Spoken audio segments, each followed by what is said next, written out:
I can't move. If I move, it becomes real, and I have to accept what I saw and think of what's next. I came home from work early and saw my sister's car, thinking maybe she was dropping off some food from her job. But no, I walk in and see my husband and sister naked in my kitchen, the kitchen I paid for. As soon as I registered what I saw, I got into my car and left.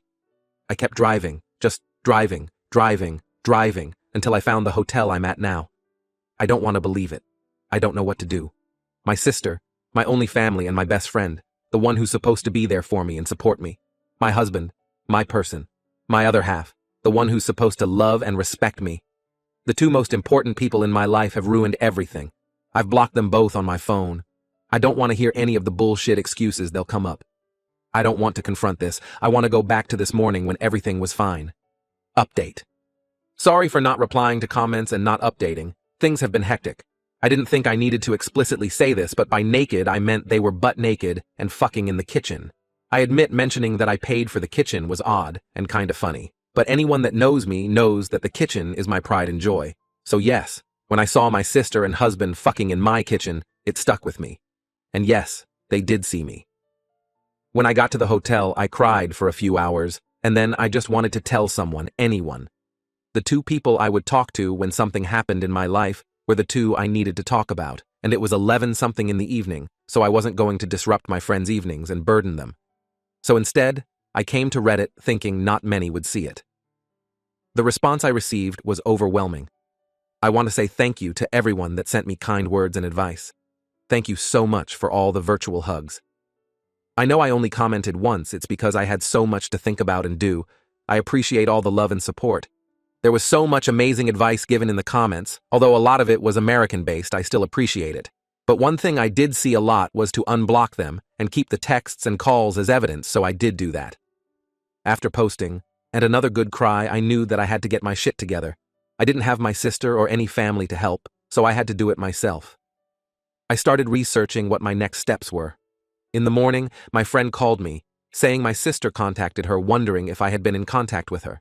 I told her what happened, and she very kindly offered her spare room and her day off work to help me sort stuff out. I called in sick at my job, and my friend helped get things done. I got in contact with my friend who works at a bank, and she helped me start sorting my financials.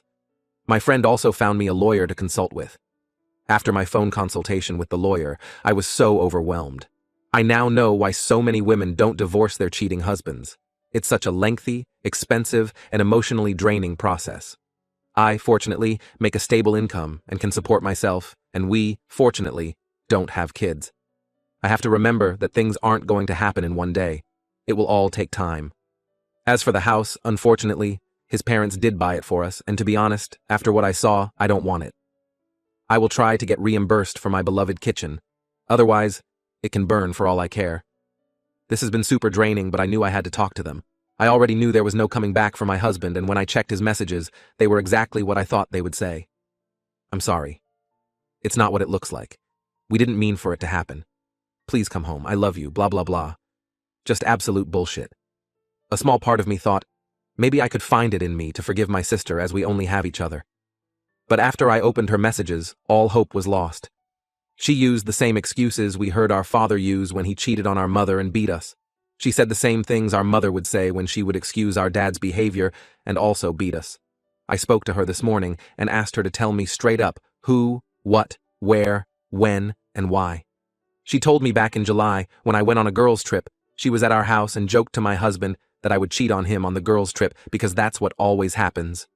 He said, nah, and they joked about it, but she said he could get even with me, and they ended up doing it once. One time lead to 2 to 3, then to whenever they could do it. There was never any evidence or signs or anything that I was going to or even thinking of cheating. I told her we were done, and there is nothing she could do to bring us back together. I later received a call from an unknown number. It was my mother, who I haven't spoken to in 7 years. Turns out my sister has been in contact with her and told her what had happened. And my POS mother, the same woman who beat me for breathing wrong, had the audacity to say, this is what I get for taking her daughters away from her. It hurts so much. I know things are going to get messier, and this is going to be a long few years. I've now lost all my blood relations. I need to get all my shit and find a new place. I want to show them that I can and I will thrive without them. Again, Thank you all from the bottom of my heart for all the love and advice. All the people in the comments that could relate to me. I'm so sorry. Story 2. My girlfriend told me she was with a friend, but that friend was with me picking out an engagement ring. How do I confront my girlfriend about her lie? Updates. God, this is a doozy. I swear, my life feels like a movie right now. Sorry for the weird formatting. I'm on mobile, and this is my first time posting on a sub like this. I, 28M, am planning on proposing to my girlfriend of 3 years, 26F. Now, I suck at picking out jewelry. I'm the type of guy that doesn't see a problem with heart-shaped jewelry. Seriously, why is it considered so ugly? So every time I want to buy something for my girl, I usually consult one of our mutual friends. My girl's best friends are all friends with me as well, and we all get along well, so asking them for help picking out jewelry is something I'm used to. When it came time to pick out a ring, I consulted my girlfriend's best friend Justine, fake name. Justine and I are quite close, and she knows my girlfriend better than anyone, including me. So, when my girlfriend went out to visit her sister and baby nephew, I invited Justine over to the house to help pick out a ring. Justine and I looked through a few catalogs, but decided it was a dead end and it would be better to go to professionals at a jewelry store. However, I didn't know when my girlfriend would be coming home, so Justine and I thought of a clever text to gauge how much time we had. I asked her when she'd be coming home as I was ordering takeout and wanted to know when to tell them to have the food ready by. She responded by saying it would be a few hours. She met up with Justine to go shopping. Now, obviously, this took me by surprise, since Justine was standing inside my house. I showed Justine the text, and she looked as confused as I was. It isn't out of the ordinary for my girlfriend to meet up with people out of the blue like that for shopping, lunch, etc. She's a very spontaneous person and loves making plans on the fly. So, ordinarily, I would have believed this text in a heartbeat. However, obviously, this had to be a lie. When she came home, she acted completely normal, and I played along, but it's been really hard to act like everything's fine. We got takeout, ate together, and cuddled on the couch after. So far, she's caught on a little that something's upsetting me, but I just can't tell her what. Looking at her kills me. I don't know what to do. My girlfriend and I have zero trust issues, and we tell each other everything, so this lie is killing me. I want to ask her about it so bad, but if I tell her I knew she was lying, I'd have to explain why, and I really don't want to do that. What do I do? I know she lied to me, but I don't know how to confront her about it. Should I just forget it? This won't stop gnawing at me. Please help. Edit. I'm sorry for the lack of responses. It's been a hectic day, and there's a lot of comments. Thank you to everyone who has commented so far. I appreciate them all. Edit number 2. Sorry again for the lack of responses, guys. It's really been a crazy day. My parents are moving, and I've been helping them. Also, I've never experienced this many comments on a post in my life. I'm going to talk to her tonight once we're both finally settled in after such a busy day, and I will update tomorrow. Update. Hey guys. Oh my God, where to begin?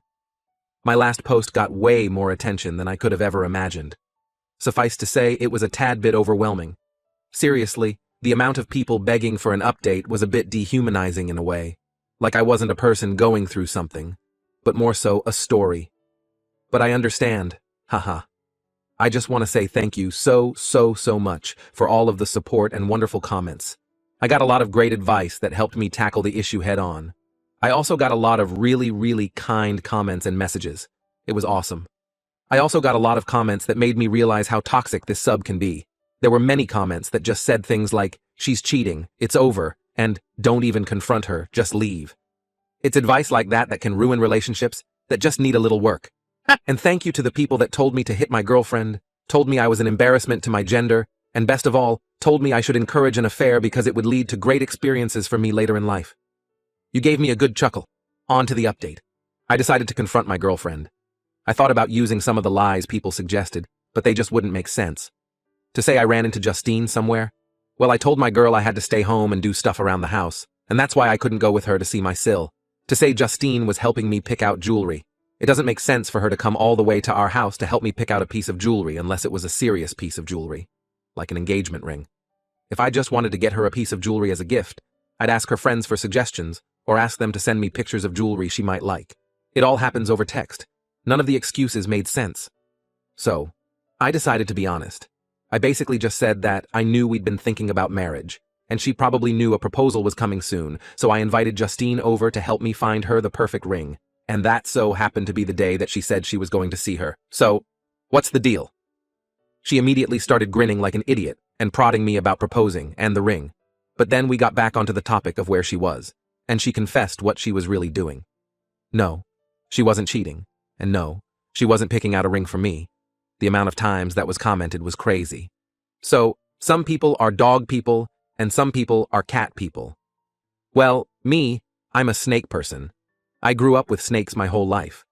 But I never felt I was able to get one because my girlfriend has always been uneasy about living with a snake, which I completely respected. Also, the process of buying and raising a snake is very different than that of buying and raising a dog or cat. It's quite complicated. So you could imagine my surprise when my girlfriend showed me a picture of her holding the cutest Kenyan sand boa I have ever seen. Needless to say, my girlfriend was going to surprise me with a snake. We're picking her up next week. Let me know if you want a pet tax, she's so cute. I definitely did not expect this, and I feel bad for ruining the surprise, but oh well, life is good. Sorry if this isn't the ending you guys wanted or expected, just a snake haha. Thanks for reading.